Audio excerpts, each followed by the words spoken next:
Hello everyone, સ્વાગત છે આપ સૌનું મારી યુટ્યુબ ચેનલમાં. આપણે ઓલરેડી 3 લેક્ચર અપલોડ કરી દીધા છે. તમને ખ્યાલ જ છે કે આપણે ફોર્મ્યુલાની લેક્ચર સિરીઝ સ્ટાર્ટ કરી છે. તમે એ લેક્ચર જોયા ના હોય તો જોઈ લેજો. ક્લિયર છે. અને પેપર સોલ્યુશન પણ આપણે ઓલરેડી યુટ્યુબ પર અપલોડ કરી દીધું છે. એ પણ તમે જોઈ લેજો, જેનાથી તમને એક અંદાજો આવે કે પેપરનું લેવલ કયા પ્રકારનું હોઈ શકે, કયા ચેપ્ટરમાંથી કયા ક્વેશ્ચન પૂછાય છે. Okay, so let's see. જો અહીંયા એસી ફંડામેન્ટલ આ ટોપિક જે છે તમારા સિલેબસમાં આપેલો છે. એસી ફંડામેન્ટલ આપણે એના ફોર્મ્યુલાની વાત કરીશું. ક્લિયર છે. આના પરથી કયા પ્રકારના ક્વેશ્ચન પૂછાઈ શકે એની વાત કરીશું. તો ફોર્મ ફેક્ટર, જો પરીક્ષામાં એમ પૂછાય કે ફોર્મ ફેક્ટર જે છે, ફોર્મ ફેક્ટરનું સૂત્ર શું થાય, તો ફોર્મ ફેક્ટર એટલે કે VRMS અપોન V એવરેજ થશે. ક્લિયર છે.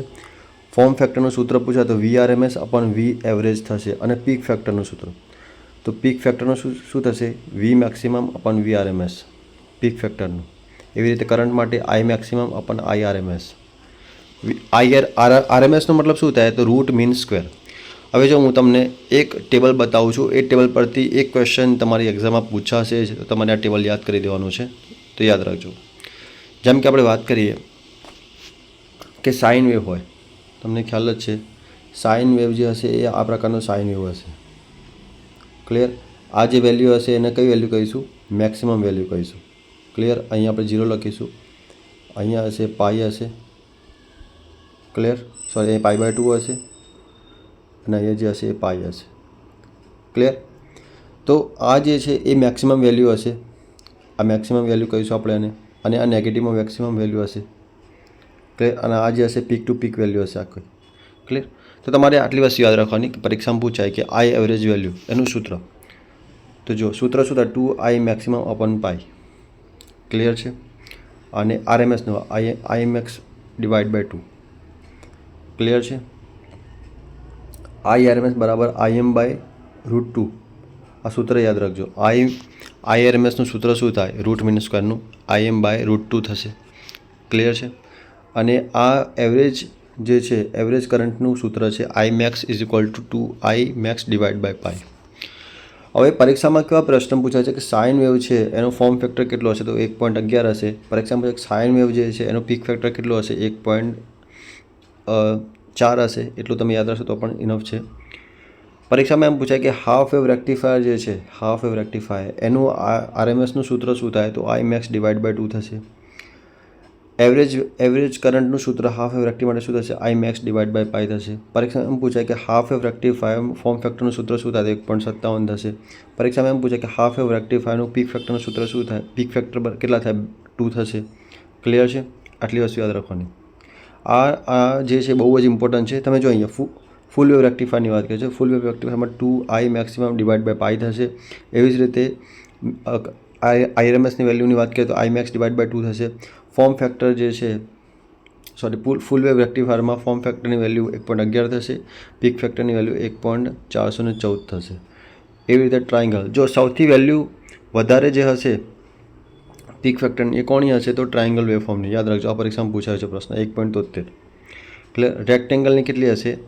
રેક્ટેંગલ વેવફોર્મ જે હશે, રેક્ટેંગલ વેવફોર્મ એમાં ફોર્મ ફેક્ટરની વેલ્યુ તમે જોઈ શકો છો અહીંયા કેટલી છે? 1 છે. અને પીક ફેક્ટરની વેલ્યુ પણ 1 છે. ફરીથી તમે જોઈ લો, અહીંયા આ પરીક્ષામાં પૂછાશે એટલે હું ફરીથી તમને રિવાઇઝ કરાવી દઉં છું. ફોર્મ ફેક્ટરનું સૂત્ર પરીક્ષામાં પૂછાય તો VRMS અપોન V એવરેજ થશે. ક્લિયર. પીક ફેક્ટરનું સૂત્ર શું થશે? તો V મેક્સિમમ અપોન VRMS થશે. કરંટ માટે I મેક્સિમમ અપોન IRMS થશે. સાઇન વેવની I એવરેજનું સૂત્ર શું થશે? 2I max divide by pi. IRMSનું સૂત્ર સાઇન વેવ માટે શું થશે? I maximum divide by √2. Form ફેક્ટરની વેલ્યુ શું થશે? 1.11 થશે. પીક ફેક્ટરની વેલ્યુ કેટલી થશે? 1.414 થશે. એવી રીતે હાફ વેવ રેક્ટિફાયરની ફોર્મ ફેક્ટરની કિંમત 1.57 થશે.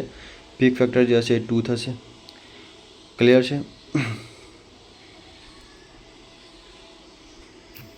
જો તમારે યાદ રાખવાનું છે, આપણે અહીંયા આ જે વેલ્યુ આપેલી છે હાફ વેવ રેક્ટિફાયરની ફોર્મ ફેક્ટરની 2 થશે અહીંયા. ક્લિયર. ફૂલ વેવ રેક્ટિફાયર જે છે તમે જોઈ શકો છો અહીંયા, એને 1.414 થશે. ક્લિયર. અને ટ્રાયંગલમાં 1.732 થશે. એટલે કે હાફ વેવ રેક્ટિફાયરની કિંમત સૌથી વધારે છે. તમે એ જોઈ શકો છો, 2 આપેલી છે. ક્લિયર. અને ટ્રાયંગલ વેવફોર્મ જે છે I maximum divide by 2 I એવરેજની કિંમત છે, ક્લિયર છે. અને IRMSની કિંમત શું થશે? I maximum by √2, I maximum divide by √2, clear છે. આ તમારે યાદ રાખવાનું છે. એવી રીતે ટ્રાયંગલ છે, રેક્ટેંગલ છે, એટલે sine wave, half wave rectifier, full wave rectifier, triangle wave અને રેક્ટેંગલ વેવ, આમાંથી એક ક્વેશ્ચન પૂછાશે. અને એક ક્વેશ્ચન આમાંથી પૂછાશે, ફોર્મ ફેક્ટરનું સૂત્ર શું થશે? તો VRMS અપન V એવરેજ. પીક ફેક્ટરનું સૂત્ર શું થશે? તો V મેક્સિમમ અપન VRMS, ક્લિયર છે.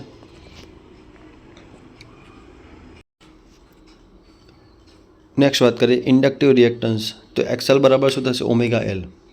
જો આ સૂત્ર તમને ખ્યાલ જ છે, ઓમેગા બરાબર શું થાય? 2πf, અને અહીંયા L આપેલો છે એટલે L અહીંયા લખી દેશે એટલે 2πfL. આનો એકમ શું થાય? તો ઇન્ડક્ટિવ રિએક્ટન્સ હોય કે કેપેસિટિવ રિએક્ટન્સ, બધાનો એકમ શું થશે? ઓહ્મ થશે, ક્લિયર.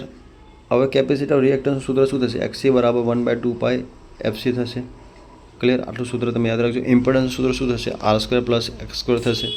પાવર ફેક્ટર G/Y થશે, ક્લિયર. અથવા R/Z લખીશું આપણે પાવર ફેક્ટરનું સૂત્ર, ક્લિયર. તો એ તમે જુઓ ઇન્ડક્ટિવ રિએક્ટન્સનું સૂત્ર શું થશે? 2πfL થશે. XC બરાબર 1/2πfC થશે. ઇમ્પિડન્સ Z બરાબર R² + XL² થશે, ક્લિયર. RL સર્કિટ દેખો, RC અને RL સર્કિટ માટે જ અહીંયા આપેલું છે. પાવર ફેક્ટર જે છે શું થશે? cos⁡φ = G/Y થશે.